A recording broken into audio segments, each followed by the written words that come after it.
Chers frères et sœurs, ce texte que nous avons accueilli en première lecture du prophète Isaïe, nous l'avons entendu il n'y a pas très longtemps. Est-ce que ça vous rappelle quelque chose? Non? C'était le deuxième dimanche de l'Avent. Deuxième dimanche de l'Avent, à peu près à la mi-décembre. Vous savez que le deuxième dimanche de l'Avent, le personnage central qui est mis en avant le deuxième dimanche de l'Avent, c'est Jean-Baptiste. Et cette prophétie d'Isaïe n'annonce pas le Messie, mais celui qui, avant le Messie, va aider les gens à accueillir le Messie, celui qui va préparer son chemin, qui va préparer les cœurs à accueillir le Messie. Et nous savons que celui qui a tenu ce rôle, c'est Jean, qu'on appelle le Baptiste, ou certains l'appellent aussi le précurseur, parce que c'est lui qui va être cette voix qui crie dans le désert et qui interpelle les gens. Préparez le chemin du Seigneur, préparez-vous à l'accueillir. Voilà, Jean-Baptiste qui est ce personnage qui va aussi participer, comme nous l'avons entendu, à baptiser le Christ Jésus. Alors, ce n'est pas tout à fait le même baptême que celui que nous avons reçu. Vous savez que Jean le Baptiste, sur les rives du Jourdain, proposait ce qu'on appelle un baptême de conversion. Vous connaissez le principe du baptême de conversion? Je vous explique rapidement, au cas où ce n'est pas le cas.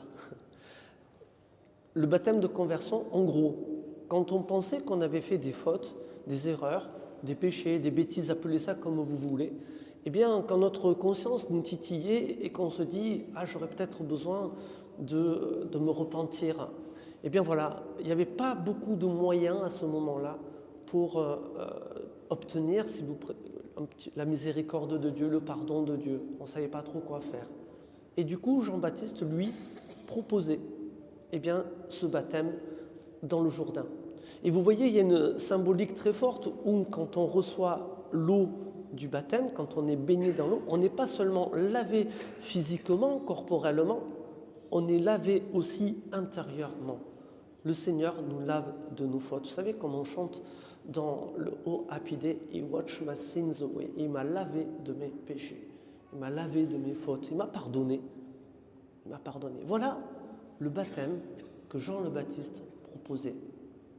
Et en son temps, il y avait beaucoup de personnes qui allaient recevoir ce baptême de Jean. Ce qui est étonnant, c'est que dans les personnes qui font la queue pour recevoir le baptême, il y a Jésus là, mais il n'a pas besoin, lui, d'être baptisé par Jean. Il n'a pas besoin d'être pardonné de ses fautes, il n'a pas commis de péché. Comme on nous le dit, vous savez, en théologie, on dit de Jésus qu'il a pris tout de notre condition humaine, excepté le péché. Il n'a pas commis de faute. Donc il n'a pas besoin du baptême de Jean. Mais avec le recul historique qui est le nôtre aujourd'hui, ce que l'on peut dire, c'est que si Jésus n'avait pas besoin du baptême de Jean, le baptême de Jean avait besoin de Jésus. Et c'est là où le baptême est devenu, d'une certaine manière, chrétien.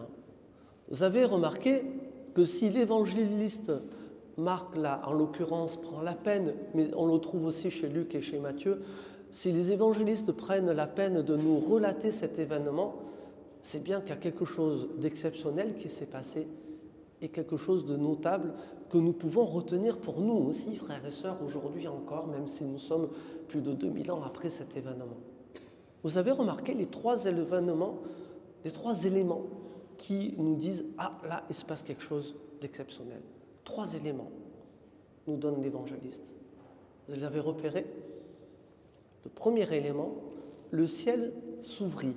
Et selon, là c'est dans l'évangile de Marc, et selon les autres évangiles, on a une expression encore plus forte, le ciel se déchira. Alors on peut prendre cette image comme une interprétation météorologique. Admettons qu'il y avait une belle chape de nuages, là, il ne faisait pas beau, et puis tout d'un coup, là, juste après le baptême, il y a une éclaircie, le ciel s'ouvre, là, il y a un bon rayon de soleil qui tombe sur Jésus. C'est bien, si vous aimez cette image, je vous la laisse. Je préférerais, moi, que l'on accueille cette expression d'une manière beaucoup plus symbolique et forte, où le ciel s'ouvre, le ciel se déchire. Ça veut dire que le ciel n'est plus un obstacle pour être en communion avec Dieu. Parce qu'on s'imagine, vous savez, que Dieu, là, il est quillé, là, il est dans les cieux, c'est la tradition, même il est quillé sur son nuage, là, presque inaccessible. Eh bien non, depuis le baptême, c'est fini, frères et sœurs. Les cieux sont ouverts. Ça veut dire que nous sommes en communion, en communication même, directe avec le Seigneur. Voilà ce que ça signifie que les cieux s'ouvrent.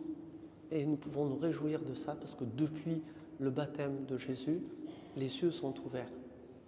Certains savent, pour être allés à Assise, qu'il y a une expression, vous savez, en Italie, on va dire que dans certains lieux, comme Assise, mais ce n'est pas le seul au monde, où le ciel est un peu plus fin qu'ailleurs. Vous voyez, le ciel, il pourrait être comme si le ciel était un peu une espèce d'obstacle là pour entrer en communion avec Dieu.